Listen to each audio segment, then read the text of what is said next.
it does look like we have slowed down the large crowd wanting to come into the room. So it's always good. For those of you that don't know me, my name is Dr. Mike Searcy. I teach communication here at Somerset Community College 2 days a week at the main campus, and then I get the pleasure of running down to McCreary County in Whitley City to teach at the McCreary Center 2 days a week. And for those of you that also teach and work here at the college, I'm sorry, but only so many of us can work in McCreary County, and I just get lucky. No kidding, I actually have a really, really good time down there. We're going to talk a little bit about conflict management today, specifically about communication climates and setting up those communication climates that we have in any relationship, any interpersonal relationship that we're involved in, so that conflict, if the communication climate is set up, that conflict can also be managed that much easier as well if we set it up correctly. Let's look at page 2 of the workbook that I've given you at this point. The Scottish philosopher David Hume once said in the 1700s that grief and disappointment give rise to anger. Anger to envy, envy to malice, and malice to grief again, till the whole circle be completed. Those are real positive thoughts, aren't they? In many respects, what we're often talking about, whether we get on track of a negative cycle or get on track of a positive cycle, this is all often due directly to our own decisions and how we set up our own relationships and the atmosphere within our own relationships. Pardon me. One of the things that we have to realize is that conflict happens, and only happens, between people, believe it or not, that matter. At this point, we realize that the opposite of love isn't necessarily hate, it's apathy, right? The opposite of love is apathy. There's no conflict with people who just don't care one way or the other what happens to us. And yet there seems to be conflict, sometimes bordering on hate, ultimately if there's some semblance of care and concern in that other person for the decisions we make or how we live our lives. And so when we start to look at the fact that there's conflict existing at all, one of the things that we can be assured of and somewhat gratified in is the fact that the mere fact that conflict exists is that people actually care. If they didn't care and they were apathetic, there wouldn't be any conflict. And because we talk about the conflict happening between people who matter, it also becomes somewhat, if they matter a lot, or the issue matters a lot, it can sometimes become more volatile. Hence, we like to put in some levity in this. And if you look at the cartoon there, we can see what we presume to be a father talking to, presumptuously, the son, who says to the son, "This is where your mother and I had our first argument." And you can see the earth shook, or had at least some kind of explosion of some sort. How we act and how we manage conflict is also what often shows where our character lies. This is why it's important. Martin Luther King Jr. once said that the ultimate measure of a man is not where he stands in moments of comfort and convenience. When everything is going really well and really easy, it's very easy for us to be happy and to get along with others. When things aren't going so well, character has a tendency to come forward. That second half of the quote, "But where he stands at times of challenge and controversy," what? That's where the measure of our character really shines forward. It's in conflict, it's in crisis. Turn over to page 3. What am I talking about here? I'm talking about crafting and creating communication climates, or positive communication climates. So what's a communication climate? The overall feeling or emotional mood between people. The overall feeling or the emotional mood between people. We get involved with people and we see people and all of a sudden we're happy because the exchanges that happen between us and them, we're always happy exchanges. Or they're not so happy, and we kind of groan and we brace ourselves because here comes that person. And every time we deal with that person, it's kind of anxious. It makes us anxious and kind of makes us nervous. The communication climate is the overall feeling or emotional mood between people, whether that's warm or cold, safe or anxious, comfortable or awkward, accepting or rejecting, open or guarded. And that overall feeling or emotional mood is shaped by verbal and nonverbal interaction between people. Learning how communication shapes communication climates basically empowers us to sustain positive communication climates. We could ask you to come on over here and sign. Thanks. All right, so point to ponder as we're looking at this. How do we treat others around us to build a positive communication climate in which conflict may be treated positively rather than negatively? This is something that I think we ought to pay attention to in our daily lives with every relationship, every interaction that we have. Now, if we look at the origin of the word conflict, what does it mean? Now, a little later on, we're going to talk about the fact that meaning happens to lie within people and not within words. So let's look at the word, though, and the kind of meaning we as people might put in that word. Conflict, it's from the Latin confligere, which means to strike together. To strike together. Now, if we focus for a moment on that word strike, is it any wonder why many of us actually think of conflict in the negative? That, oh, it must be a negative thing. Is there any wonder why we might look at conflict as negative with the word strike together? Because when we think about the word strike, we often are thinking about hitting, somehow getting at, attacking. I don't know about you, but I happen to be originally from Chicago. It's a very unionized town. Strike has a very different word, a very different meaning. And it really talks about people acting in unison for a unified goal. And to get results. And those are two very different perspectives. And in one perspective, we often look at the word strike and think of it in terms of negativity. And other times, we might look at this and think very positive. So having said that, looking at conflict and recognizing we can look at it very positive, recognizing that we might look at it negatively, let's look at the principles of conflict. The first is, conflict is natural in relationships. As we just talked about a moment ago, conflict is natural because people matter to each other. And because they matter to each other, and we might be concerned about the people we care about and the decisions that they're making, if we don't agree with those decisions for whatever reason, how it affects us, for example, then it matters and conflict might occur. Number two, conflict may be expressed overtly or covertly. What's overtly mean? Out in the open. Out in the open. Good. Good. Overtly, conflict may be expressed, and we might talk about this in terms of explicit discussion, heated debates, having our say, hearing me out. Or in the extreme, we might talk about physical violence, right? You know, I used to own a bar. I used to own a bartending school. And it never occurs to me until you own a bar or spend a lot of time in a bar, for instance, just how much conflict people have, because not people matter, but people's space matter. What I'm talking about here, you know, that person who gets up, leaves their drink after they've had a few, and they go to use the restroom, they come back, someone else is sitting in their stool. How quickly sometimes physical violence might occur. Very overt.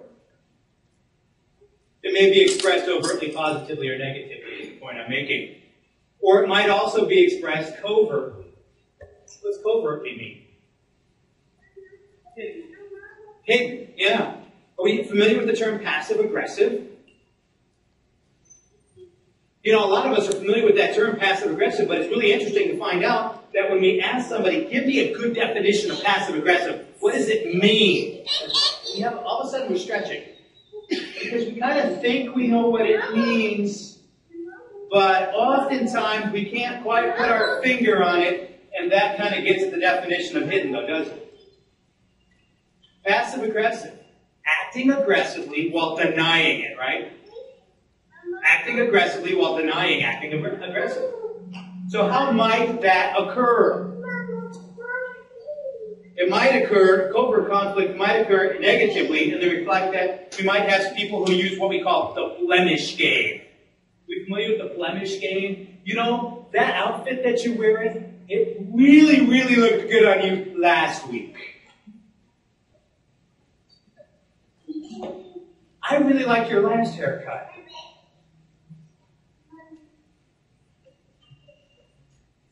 And so it almost sounds like we're giving a compliment, but there's a veiled insult in there, isn't there?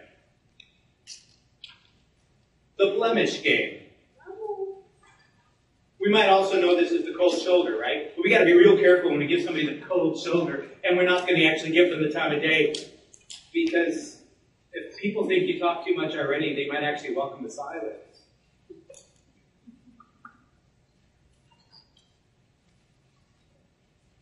Or as one of my favorite, the NIGYYSOB. The NIGYYSOB. It's an acronym for Now I Got You, USOB.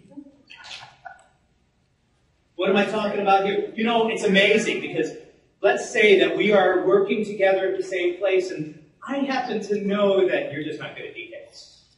And somebody comes to me and says, I need somebody to head up this project. Who do you suggest? And the project is full of details. And so I immediately recommend you. Why? Because now I got you. I know you're not going to be able to pull this off. And so we set you up. Now I got you. Watch. I recommended you and you let us all down. Well, we knew you weren't good with details, and yet we pushed it anyway. Or we know the people that play the game that I call mine is worse than yours. You want to go and complain and tell somebody about something, and then they immediately go off about how, well, their problems are worse than yours, so yours really don't matter.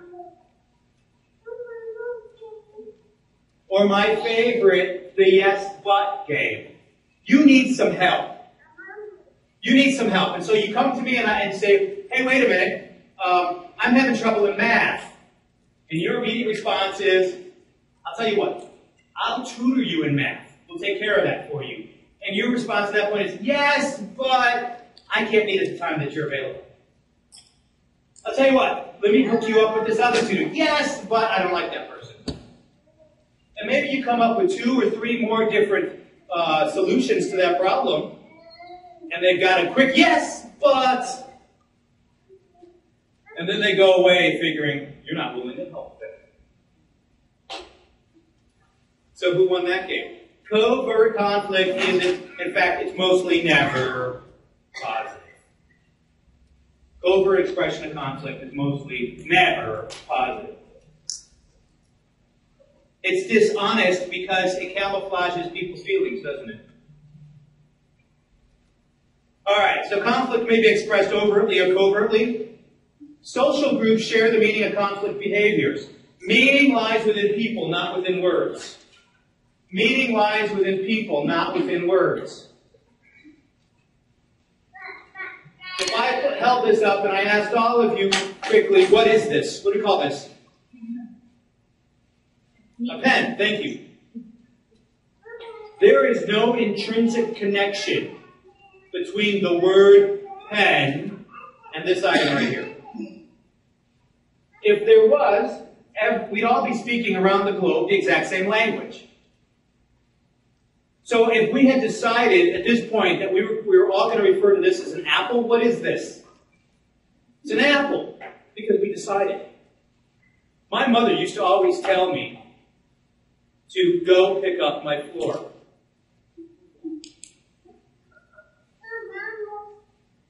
Now, if I was paying attention to the words, and as a wise guy little child, I'd look at her and I'd go, I don't have a crowbar.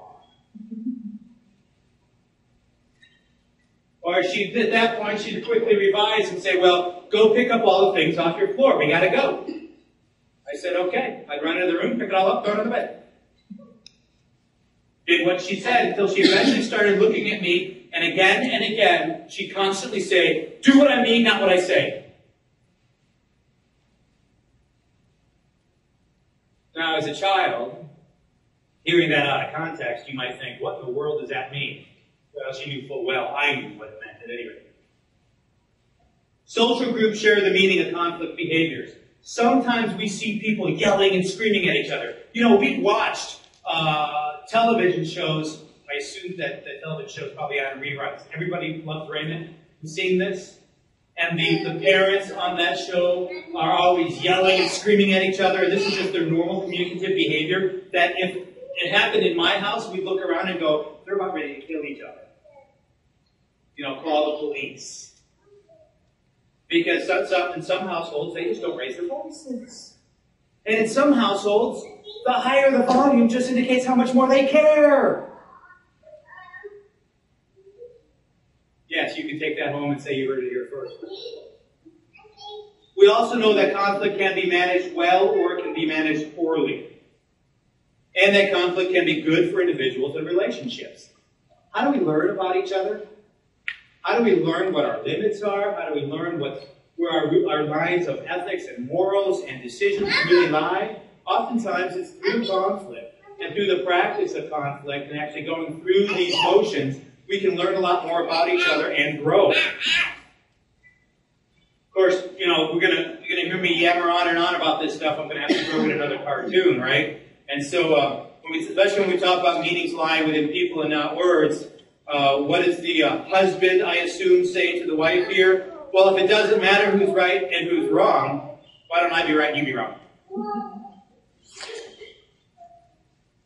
All right, time to pull out that pencil or pen. Page 4. What about your own conflict management styles? Let's take a look at these. Here's what I want you to do. I'm going to read all 28 statements here on the page. This is the ROM Organizational Conflict Inventory. I want you to put next to each one of these statements the number 1 through the number 6, just one of those numbers, based on which one is most accurate for you. Number 6 will describe, if you put a 6 next to the statement, that describes your approach to conflict extremely accurately, 5 very accurately, 4 somewhat accurately, 3 somewhat inaccurately, 2 very inaccurately, or 1 extremely inaccurately. So as I go through these, think about a conflict you're having with somebody right now or you just recently had, and think about your approach to the person there. If you need a pen or a pencil, come on up and grab one. Okay. So let's look at these. Put a 1 through 6 next to these statements. The first statement, I try to investigate an issue with that person to find a solution acceptable to us. I try to investigate an issue with that person to find a solution acceptable to us. Number 2, I generally try to satisfy the needs of that person. I generally try to satisfy the needs of that person. Number 3,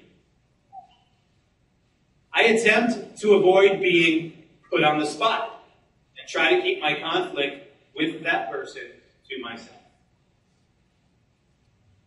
6, extremely accurately, 1 extremely inaccurately.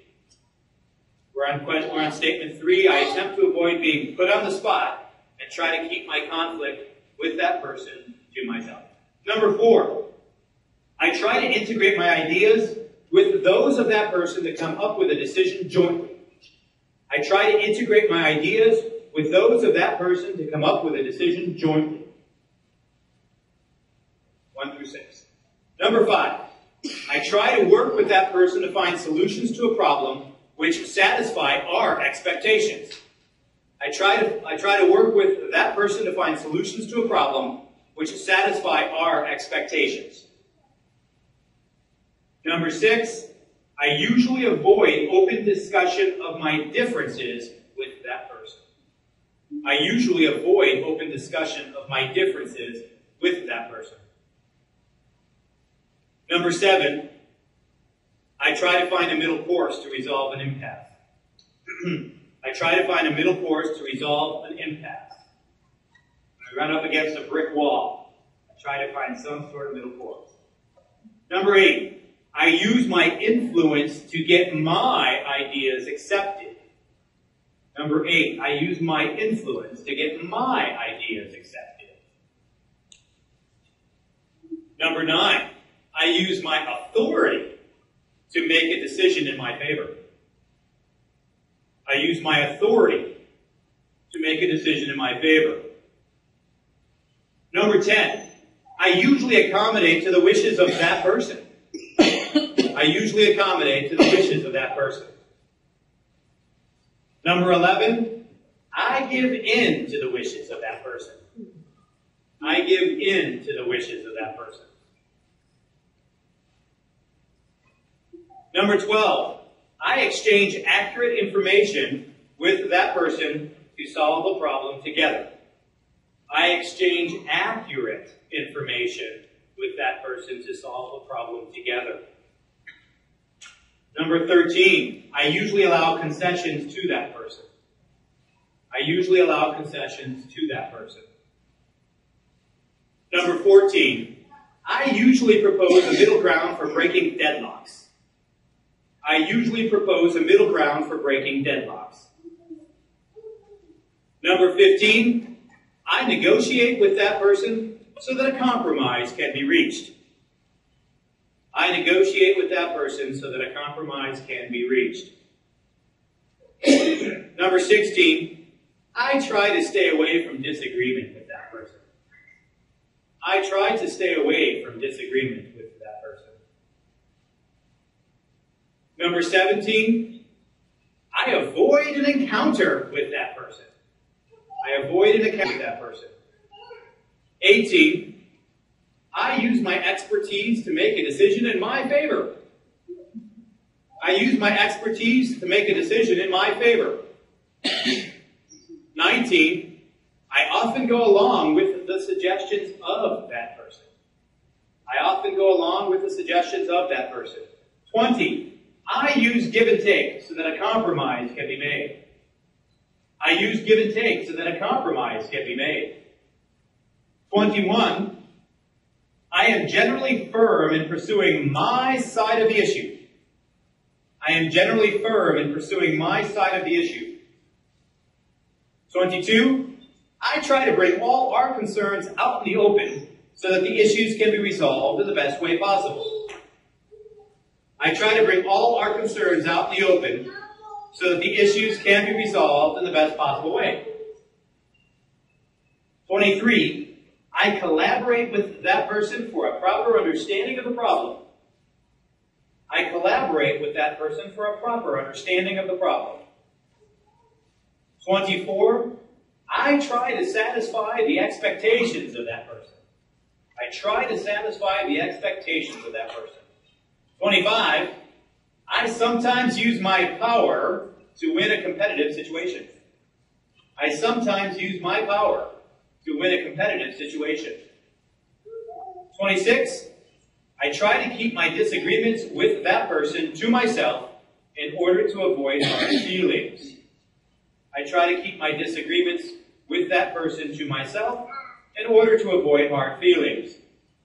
27, I try to avoid unpleasant exchanges with that person. I try to avoid unpleasant exchanges with that person. 28, I try to work with that person for a proper understanding of the problem. I try to work with that person for a proper understanding of the problem.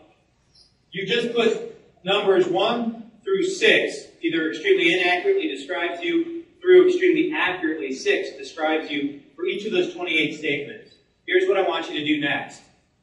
Put the letter A next to these statement numbers. Not the numbers you wrote, but next to these statement numbers, put the letter A. So put the letter A next to statement 3, 6, 16, 17, 26, 27. Put the letter A next to statement 3, 6, 16, 17, 26, 27. Put the letter B next to 2, 10, 11, 13, 19, and 24. Put the letter B next to 2, 10, and 11, 13, 19, and 24. Put the letter C next to 7, 14, and 15, and 20. 7, 14, and 15, and 20. Put the letter D next to 8 and 9, 18, 21, and 25. Put the letter D next to 8 and 9, 18, 21, and 25. And then put the letter E next to 1, 4, 5, 12, 22, 23, and 28. So put the letter E next to 1, 4, 5, 12, 22, 23, and 28. Everyone here know how to do averages? So if you take all the A's, you add up your numbers, 1 through 6, that you have on all the A statements, divide by the total number. A will be divided by 6, B will be divided by 6, C will be divided by 4, D by 5, and E by 7. And these will actually indicate what your preferred style of conflict management already is. And what are we talking about here? Flip over to page 5. And you can do those averages after we let you go today, as far as that goes. We won't make you, do too much math now. But if you look at page 5, A equals avoiding. So if it helps, put an A next to avoiding, B next to accommodating, C next to compromising, D next to competing, E next to collaborating. And you will notice that in the parentheses right after those styles, those approaches, are the exact same numbers. I just had you write down the letters. So what are they? Our approaches to conflict. The first, avoiding. We take the approach that conflict will just disappear if we only ignore it. This is also called denial, withdrawal, or neglect response. Now let's face it.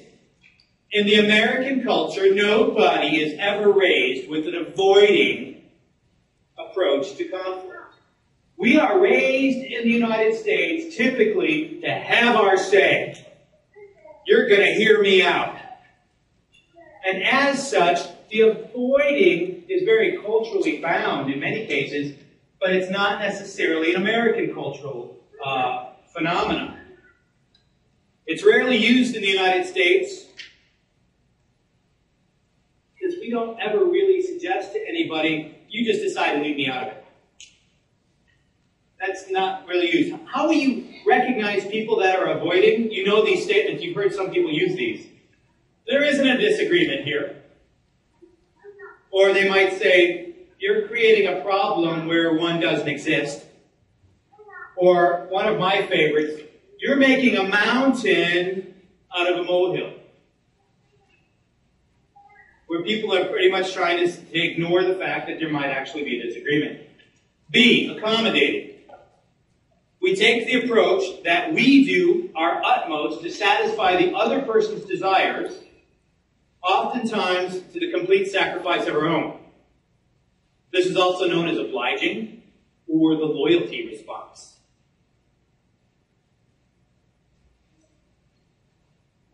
Now, this might be just acceptable, and there's a time and a place for every one of these, of course. And this might be just acceptable if we're talking about going with a group of people and trying to decide where we're going to go get a meal. What restaurant we're going to go get a meal.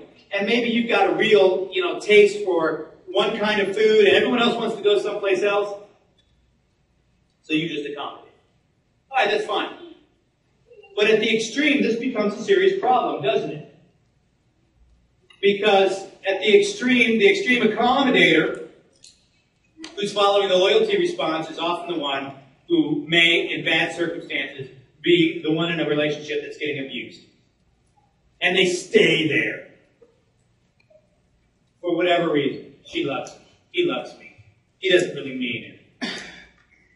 And that can become a problem. There's a time and place for every one of these. This isn't the time and place for an accommodating response. Compromising, C, we take the approach that our interests are incompatible and try to partially address each person's needs. This is also known as splitting the difference. And in business, this might work out just fine. And in many other places, it might work out just fine. Didn't work in the Bible at one point, though, did it? At one point in the Old Testament, there are two women who go to the king, right? Claim they both are the parent of a particular child, and the king said, give me the sword, I'll cut it in half. If you're going to compromise and split the difference, when lives are involved, all you do is have dead lives. And we'd prefer to keep a baby alive, right? Okay. You weren't talking to him, no.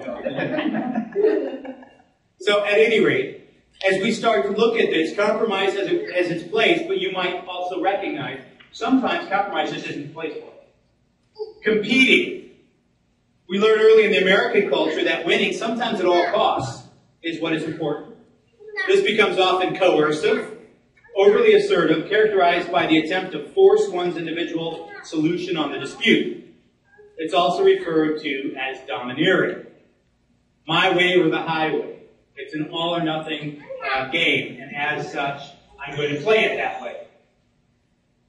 And finally, collaborating. All parties in the dispute work together to resolve conflict. An attempt is focused on to maintain a positive communication climate, positive relations, while all working toward a common goal. Conflict is viewed in a positive light, and a growth experience for both the individual and the working relationship itself. This is also referred to as a voice response or integration. Now, under most circumstances, this is preferable. However, as I said before, and let's note that in all these circumstances, they all have their place. In a military conflict, for instance, we're not going to sit and talk about collaboration. You know, at that point, one domineering group over another is going to actually have to take place because time is often of the essence. Orientations to conflict. Let's look at these for a moment. There are three orientations to conflict that we ought to pay attention to. The first one is lose-lose. And don't we see people follow this particular method all the time? You might think, well, wait a minute, what are you talking about? I'm always in the idea that I'm going to win. And in fact, some of us sometimes aren't in that mode. You know, in medieval times, so to speak, before a lot of technology, and wars were fought over ground. And we'd have one army advancing on another, and the army that was going to lose and knew it was going to lose was going to bog out, and they were going to retreat. But what were they going to do first? Oftentimes they were going to poison the well, weren't they? If I can't have the land, I'm going to make it unusable for that person as well. Do we see that sometimes in relationships with people we know today? Somebody wants to break up with somebody else, for instance, and they make the decision that if I can't have that person, nobody can, so they make it absolutely impossible for the other person to actually have a real healthy relationship thereafter. Whether it's a working relationship, whether it's a personal relationship, whatever it might be. Lose-lose. Some of us wind up taking that approach more than we care to. A win-lose orientation. It's a zero-sum game. I'm going to win and I win it all, or I'm going to lose and you win. But we don't have it both ways. And then finally, a win-win.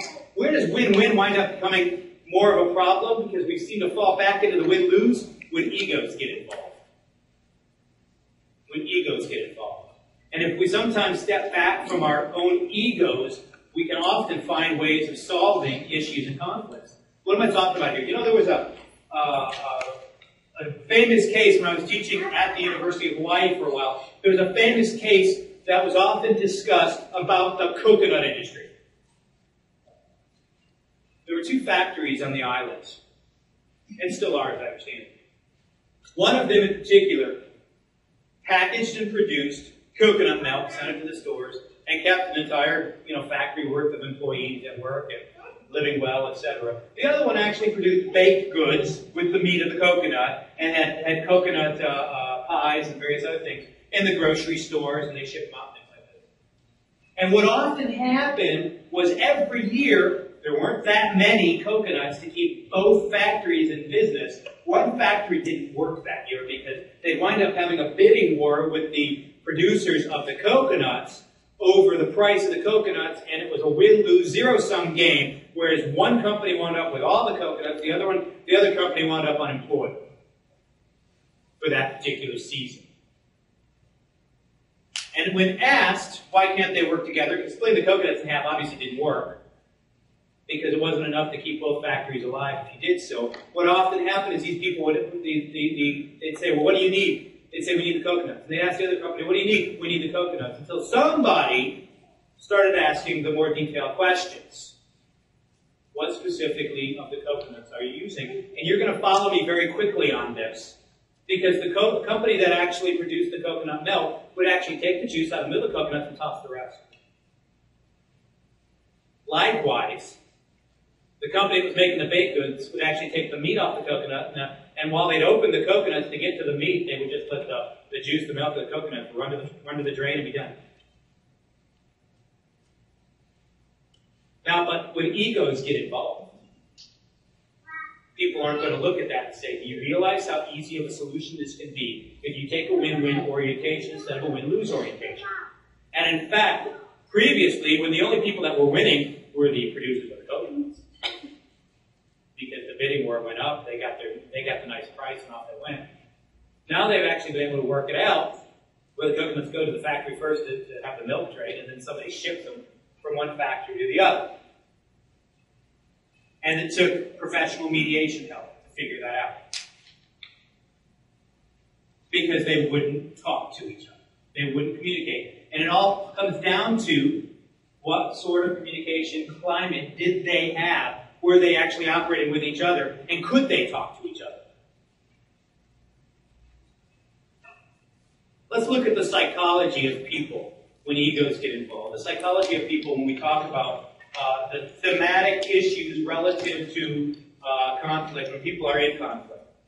Page 6. Number 1. An individual will behave in ways that make sense to him or her. It doesn't make any difference if you're on the other side of the conflict and looking at them and going, that doesn't make any sense. What they're doing doesn't make any sense. You know what? It makes sense to the other person. Or they wouldn't act that way. People don't act in ways that make no sense to themselves. Number 2, each individual's interpretation of reality is subjective. Well, go figure. And in fact, each individual's interpretation of reality will be different than other individuals who experience the exact same reality. Come on, think about this. If 5 people actually witnessed a car accident, and you had somebody taking the stories of all 5 people, what actually happened, you'd have 7 stories. You'd have the original 5 stories, and 2 people at least would change their mind upon further pondering. And is any one of those 7 stories probably what really happened? There'd be one variation thereof, but it wouldn't count for everything. Number 3, conflict participants use the conflict itself to make judgments about the motives of the other conflict participants. We have a tendency to actually interpret other people's motives and behavior based on the conflict we're currently engaged in. That becomes the focal point of defining who those people are. Number 4, the influence of mental processes on the perception of reality in interpersonal conflict is largely unconscious and automatic. Go figure. We're not always aware of our behavior and what we actually think about the whole thing, because we happen to be human beings who work largely on the subconscious level. Number 5, expect interpersonal conflict to be characterized by widespread subjective perception and misperception on the part of the conflict participants, which in turn contributes to the persistence of the conflict. My interpretations and your interpretations and my misinterpretations and your misinterpretations will certainly allow the conflict to continue to persist. Number 6, Each individual is motivated to improve basic well-being, happiness, comfort, and pleasure, and to minimize discomfort, pain, and damage to the self. We all act in our own best self-interest. And if we recognize that about other people, it's often a lot easier to come to terms with them about any conflict because we're paying that much more close attention. Number 7, individuals' expectations about the results that their behavior will produce are subjective. Sometimes we think we're going to have a great impact on somebody, and sometimes we begin to realize that no matter what we do, it isn't going to make any difference whatsoever. Number 8, individual choices in a conflict will be the result of reconciling numerous, diverse, frequently unconscious, and often contradictory motivations. Now, there shouldn't be any surprise there whatsoever to any of us. We're all complicated, messy human beings. There's an awful lot going on in our heads, right? Number 9, individuals in a conflict frequently don't attain their intended goals. I want world domination. I'm not going to get it. No matter who I have a conflict with. Number 10, interpersonal conflict tends to be a self-fulfilling prophecy.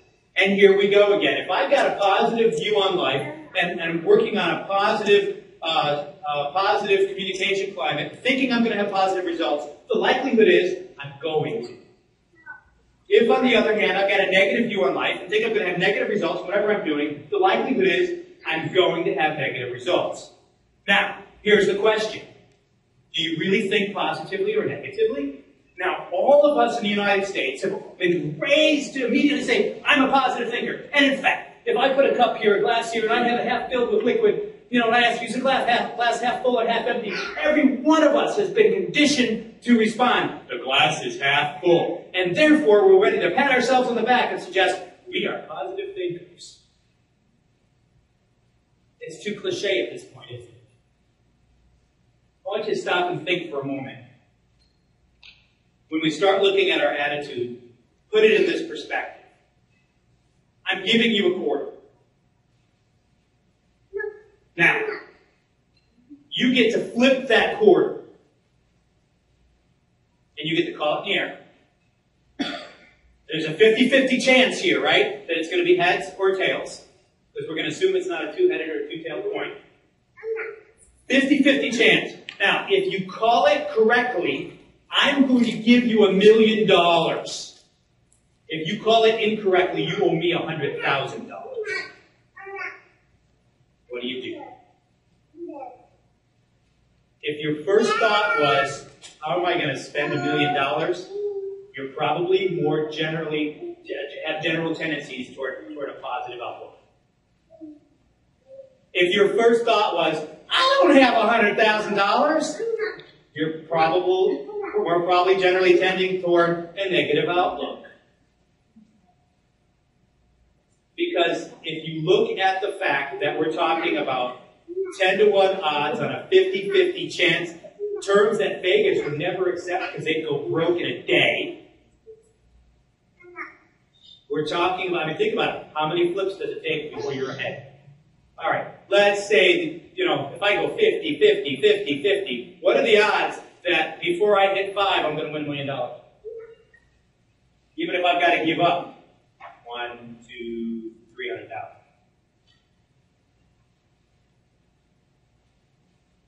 Now, some of you are thinking two other things, right? Some of you might have gone right through your head saying, first off, if I understand those odds, the guy who'd be offering it to me has got to be crazy. It's $1 million first.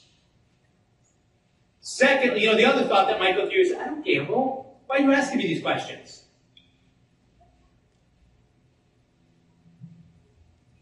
That may tell you something else about your outlook on life. As Aristotle said, well begun is half done. Do we truly see the glass as half full? And if we have a positive outlook from the very beginning, we've already started the well done aspect of things. All right, flip over to page 7. Constructive communication patterns during conflict. What should we be paying attention to? What are positive communication patterns when conflict arises? The first one, confirm each other by recognizing and acknowledging each other's concerns and feelings. Confirm each other by recognizing and acknowledging each other's concerns and feelings. You know, we are all, the person that you're dealing with, you wouldn't be dealing with if they didn't matter. You wouldn't be dealing with them if they didn't matter. So recognize them as being valued human beings. And make sure they're aware of it. Number 2, stay focused on the main issues. Don't get sidetracked. Number 3, bracket.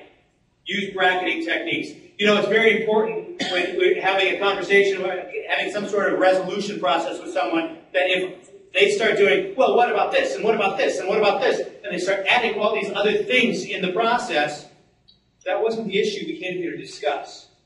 And if you start linking one issue to another issue, you are in a forever, never-ending debate that will go nowhere, and at that point, you're a politician.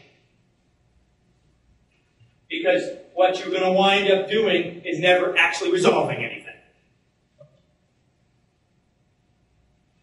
Bracket. That's an issue we can discuss later. At this point right now, we need to solve this one. Okay? Bracket them. Separate them. Don't let them link. Don't interrupt other people except for clarification. Let people have their say. And unless you don't completely understand something, don't interrupt them. Let them say what they need to say. Recognize and acknowledge each other's point of view. Get a dual perspective. Walk in their shoes. Be able to look through their glasses. However you want to word it, get a dual perspective and be able to acknowledge and recognize their perspective. You don't have to agree with them, but you should at least make an attempt to see it from their perspective. And finally, contract. Contract. I used to do this with my stepchildren all the time. You know, they say they want this, they want this, they want this, they want this. And I'd say, great, let's go ahead and write all this down. If you give me straight A's, if you give me a good report card this time, you can have this, this, this, and this. And we write it down. I'd have the child, even though it's never binding anywhere, right? But even though it wasn't binding, I'd have the child sign it. I'd put it in my safe. So later when the child would come back and say, I want this because I did this, and when they say they did this, recognizing they only did like a quarter to a half of what they actually claimed they were going to do, then we'd pull out the piece of paper and we'd show it to them. Now, at this point, you have the option, right, of either being really merciful and showing a lot of grace, and even though they didn't complete everything, giving them what they've asked for, or holding them accountable and teaching them accountability and responsibility from the very beginning, and saying, well, you got a couple more things you need to do here. Do you remember writing this? Do you remember signing this? And all of a sudden, the aha moment starts in. When we talk about conflict, we talk about crisis, one of the things we need to recognize also is the fact, and I think it's interesting and telling, when we look at the Chinese character for crisis, and I'm going to call this the Chinese character for conflict as well, the first part of that character is danger, and the second part is opportunity. And I'm not suggesting by any means that we ought to embrace conflict and go running toward it. But on the other hand, when some people tell us, you know, my divorce, my getting fired was the best thing that ever happened to me because they were able to take times of crisis and turn it into something better for themselves. Okay? When it happens, turn it into an opportunity. And again, that comes from perspective. That comes from actually developing a perspective specific for that. Page 8, let's look at conflict management skills.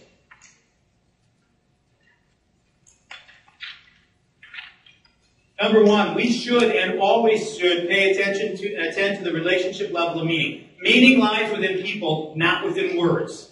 And if meaning lies within people, one of the things we need to recognize and attend to is the fact that how we perhaps somehow manage this particular conflict. We could win a battle and lose a war. We could win this little quarrel and lose a relationship. And sometimes the relational level of meaning in any conflict or interaction has a lot to do with the idea that this may or may not allow, based on how this is managed, we may or may not have a relationship to continue. Number 2, we should communicate supportively. Supportive communication usually includes descriptive communication, not evaluative communication. Provisional communication, spontaneous communication. Spontaneous, not memorized in advance. How many of us get into a conflict and we got something to say to somebody, so we practice a speech and get given? How often does that work for you? Usually not ever. Spontaneous communication, problem-oriented communication, empathic communication, and egalitarian communication. We should recognize people as being equals. Listen mindfully. Own your feelings, thoughts, and issues. Own your feelings, thoughts, and issues. You know, the worst thing that you can ever say in any conflict whatsoever is to start the words in the sentence off with, "You make me." Because what you have done is you have specifically gone out of your way to give up all your power. You've handed them power over you. You've handed them control. You make me, there's a problem. It's much better to own your feelings, your thoughts, and your issues. You know, I feel this way when I recognize that I have control of my feelings, and as such, I feel this way, and I need to deal with it perhaps, but this is what's happening. Check perceptions. Perceptions are easily distorted when feelings get high. Paraphrase back what they said. Ask questions, but be very careful because questions and paraphrasing, if said with the right tone, can sound awfully accusing. You know, one of the things that always strikes me as interesting when we talk about people trying to talk and deal with conflict is that we often start off with points of disagreement. We don't agree on this, and we don't agree on this, and we don't agree on this. And by the time we finish with that list of the points of disagreement, we've set a pattern for ourselves to continue to disagree. And it's that much easier to dig in our heels because we've now gone ahead and put out there all the places we don't. I'm going to challenge you today that with the next time you get into a conflict with somebody, start off that conversation with all the points that you agree on. Because when you start off with all the points that you agree on, again, you're setting a pattern for yourself. When you set the behavioral pattern for yourself on all the points that you agree on, believe it or not, it will often make the points that you disagree on seem less of an issue and easier to work out because you begin to realize you agree on more than you disagree. Look for ways to preserve the other's face. You know, we talk about face as being embarrassment. We talk about face as being shame. How do I save other people from being embarrassed? And can I do that? And it often takes a lot of grace on our part to do that. But if you look at the last one, imagine how you're going to feel in the future. Tomorrow, next week, 5 years from now, 20 years from now, based on how you handle this particular conflict. Is that relationship going to be better or dead? And if you've given people the grace and the option to save their face and save them from embarrassment, it's going to go that much further for you. And then we wind up being able to not have to deal with this cartoon at the bottom of page 8, right? For the last time, it's called a win-win contract. Nobody gets whacked.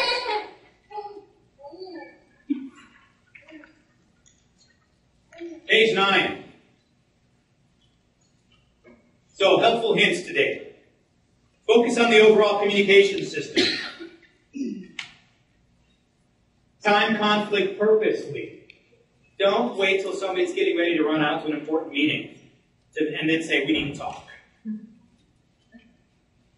Recognize that gender research, for example, suggests that women who are raised, generally speaking, this isn't everyone, but women who are raised, generally speaking, are raised with what kind of toys? Dolls and cookware, and things like this, that actually foster small talk. And talk about feelings, and talk about thinking, and what women are thinking, etc. How are men and boys usually raised? Generally speaking, not everyone, of course. They're often raised with tools, and machinery, and guns, and sports equipment, and things like this. That's all about doing and activity. And their talk is often centered around problem orientation, and solutions, and how to accomplish, and doing, not about thinking and feeling. And as such, because of that, by the time men and women in conversation become adults, one of the things we need to recognize is that when conflict actually happens, women want to talk about it right now. Men don't. They need time to process because they're not accustomed to it. So when we talk about trying to find an opportunity for compromise, we we need to recognize that some people need to be more patient about when to approach things and time right, and other people need to step up a little bit quicker. Aim for win-win conflict. Honor yourself, your partner, and the relationship. You wouldn't be in conflict if you didn't care about each other. So honor yourself, your partner, and the relationship.